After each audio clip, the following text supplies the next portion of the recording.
پہلی تو مجھے افسوس یہ ہوتا ہے کہ میرے بیٹے کے اوپر ریاست پاکستان کو افسوس ہوتا ہے یا ایک ترس آتا ہے. کچھ جھوٹ بولنا پڑا کہ ریاستوں کا کام یہ نہیں ہوتا کہ وہ جھوٹے مقدمے درج کرے.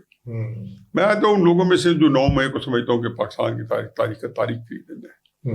لیکن اسی میں حکومتی سب سے زیادہ ہماری اسٹیبلشمنٹ نے خود کیا ہے کہ جنہوں نے 9 مئی کے اوپر کچھ پورا اس کے لوگوں نے جو اس کے اندر انوالوڈ ہیں یا جو جہاں اس کی حکومتی ہوئی ہے تنصیبات کی ہے ان کے ساتھ ہتھو پیچ کرتے انہوں نے سوچا کہ یہاں پہ دہشت پھیلا کے طریقے سے کو شامل کر لیا جائے. ہو بھی گئی جی. سارا دن کیلکولیٹر پہ گن رہے تھے جی 10 ایم این اے آ گئے 50 ایم پی آ گئے 40 ایم این اے آ گئے اور ایک دوسرے کے شاید اندر سے مبارکبادیں دے رہے ہوں گے اور چاہتے ہوں گے کہ مجھے فوراً تھپکی دیں جو بتا یہ اسکیم بنا کے بیٹھا تھا. اس شخص کو کبھی انسٹیٹیوشن کے اندر اگر اس کی گوشت والی نہ ہوئی وہ پہلی بے حرمتی کرنے والا تھا جس نے 9 مئی کے واقعے کو ایز سنجیدہ لیا. تحریک انصاف نے تو واردات ان کے لوگوں نے عمران خان صاحب نے ان کی حوصلہ افزائی کی اور جو کچھ ہو گیا نہیں ہو گیا یہ پہلے بات. اس میں آپ نے میرے بیٹے کو 10 سال قید اللہ کا خوف چلو کر لیں. تو اس میں بس یہی اللہ سے دعا کہ اللہ حوصلہ دے دیں. باقی تو یہ بات ہے کہ جہاں پہ آپ یہ دیکھیں کہ ایک آئینی بینچ بنا ہے اور ابھی نیب کا قانون کے تحت ترمیم ہوئی ہے کہ جی اب نیب کے بھی جو کیسز ہوں گے وہ آئینی بینچ سنیں گے. تو یہ تو آپ اس کا مطلب تو کر لیں.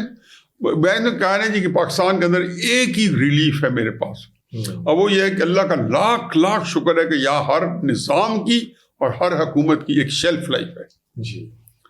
ایک اس کی ایکسپائری ڈیٹ ہے. مجھے کوئی حکمران ایسا نہیں لگا جب ایوب خان نے کو یہ معلوم ہوا کہ 100 سال رہ سکتا ہے تو چند مہینوں بعد جو نعرے اس کے لے کے اسے گھر تک اندر تک پہنچ چکے تھے. کئی دفعہ پڑھتے ہوں گے بڑے گندے نعرے پہنچ گئے. اس کے گھر کے پوتے اس کے نعرے لگا رہے ہوتے تھے ایوب خان کے جو سڑکوں پہ لگ رہے ہوتے اسے گھر کے اندر لگ رہے ہوتے. بالکل ایسے ہی مشرف کا کیا ہوا مطلب ان میں سے کیا کوئی آج تک پبلک کے اندر عام پبلک سول جس کا یہ جمپل ہوتے ہیں جن کا حصہ ہوتے ہیں آنے کے قابل ہیں؟ کیا ہم نے ایسے ہی ہونا ہے کہ ملک کے اندر پھر رہنا نہیں ہوتا؟ ہم نے ایک وقت کے بعد کوئی گنجائش نہیں ہے کہیں آپ جا نہیں سکتے. یہ سیاست دانوں کو تو آپ یہ ہوتے ہیں کہ ان کی تو ایک فالوئنگ کی کنٹینیوٹی ہے. آشی پچھلے 35 سال سے اس کی فالوئنگ ہے کبھی کم کبھی زیادہ. عمران خان صاحب کی فالوئنگ ہے اور وہ اس کے ساتھ ان کی لیگیسی. تو پتہ نہیں وہ کیسے حل کیا جائے گا. لیکن میرے بیٹے کے بارے جو ہے 10 سال اندر ہے اور کوئی سنوائی نہیں ہے. دسمبر 2024 کے اندر فیصلہ ہوا ہے اور آج 14 مہینے ہو چکے ہیں. ہمیں تفصیلی فیصلہ ہی نہیں دیا گیا. یہ کہتے ہیں کہ آئینی ریاست ہے پارلیمانی نظام ہے اور فیصلہ نہیں دیا گیا. 10A موجود ہے آرٹیکل جس میں آپ کے شہری جو فنڈامنٹل رائٹس ہیں کوئی نہیں. آئینی عدالت جو کہ میرا خیال ہے کہ جتنی بیچاری وہ عدالت ترس آتا ہے. میں اس عدالت میں جاتا رہوں لیکن اس عدالت نے کہا ہے جی کہ اسمبلی جو ہے لیجسلیشن کرے اور ملٹری کورٹ کے ساتھ یافتوں کو ہائی کورٹ میں اپیل کر دیا جائے. اسمبلی دیکھیں کہ فیصلے کو ہوئے تقریباً کوئی 10 مہینے ہو چکے ہیں کوئی لیجسلیشن نہیں ہے. تو بہرحال لینی میں یہ پاکستان کے اندر اس طریقے سے چونکہ ڈنگ ٹپانا ہے ان لوگوں نے اپنا ٹائم پورا کرنا ہے تو کورس سے میسری کریں گے.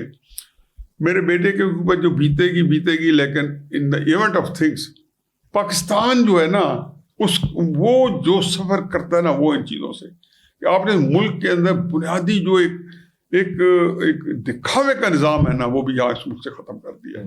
آپ نے جنوری 2026 میں یہ دلیل دی تھی کہ پوری ریاست جو ہے وہ خان صاحب کی سیاست کی یرغمال بن چکی ہے. تو کیا آپ کو یقین ہے کہ یہ جو یرغمالی ہے صورتحال میں پی ٹی آئی کی جو پاپولیرٹی ہے وہ طاقت ابھی تک برقرار ہے یا اسٹیبلشمنٹ کے پاس کوئی اور ہائیبرڈ سسٹم موجود ہے جس کو وہ سیاسی متبادل کے طور پہ استعمال کریں گے؟ کیونکہ جو اس وقت نون لیگ کی گورنمنٹ ہے وہ تو بی ٹیم بن چکی ہے اور ان کے لیے اتنی زیادہ وہ اہمیت نہیں رکھتی اسٹیبلشمنٹ کی نظر میں. مجھے ایک تاریخی واقعہ یاد آتا ہے شاہ خوارزم کا جو ریاست خوارزم جو تھی اس کے جو تھے آج سے کوئی 700-800 سال پہلے جو تھے ان کے بادشاہ تھے. خیر وہ لمبے نہیں پڑ جائیں گے. جی تو اور مولانا رومی کے والد بہاؤدین ولد ان کا نام تھا. جی. تو ایک وہ مولانا بہت بڑے صوفی بزرگ تھے, بہت بڑے فقیہ تھے.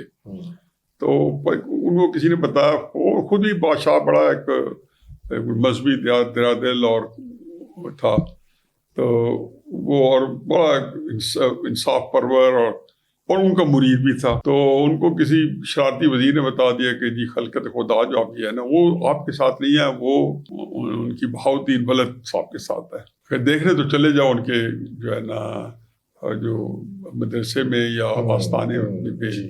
تو وہ جب آئے تو دیکھا تو لاکھوں لوگ ہیں جو ان کے آگے بیٹھے ہیں اور ان سے جو ہے نا پند و نصیحت پاس کی ہو رہے ہیں اور باتیں سن رہے ہیں. تو وہ پھر وہاں چپ کر کے پہنچا کہ دیکھا اس کی صورتحال, تو ان کا تک پہنچ گیا اور ان کے قریب ہو کے کہا کہ حضرت جی میں آپ کے پاس آیا ہوں, یہ خزانہ ہے اور یہ لشکری کمان ہے, یہ خلقت خدا تو آپ کے پاس ہے جی, تو یہ خزانہ اور میں کی چابی اور لشکری کمان رکھ کے کیا کروں گا, تو آپ لے لیں. تو میں نے اپنے کالموں میں لکھا کہ خزانہ کی چابی اور لشکری کمان تو ہے ادھر جی, اور جو خلقت خدا ہے وہ عمران خان صاحب کے ساتھ.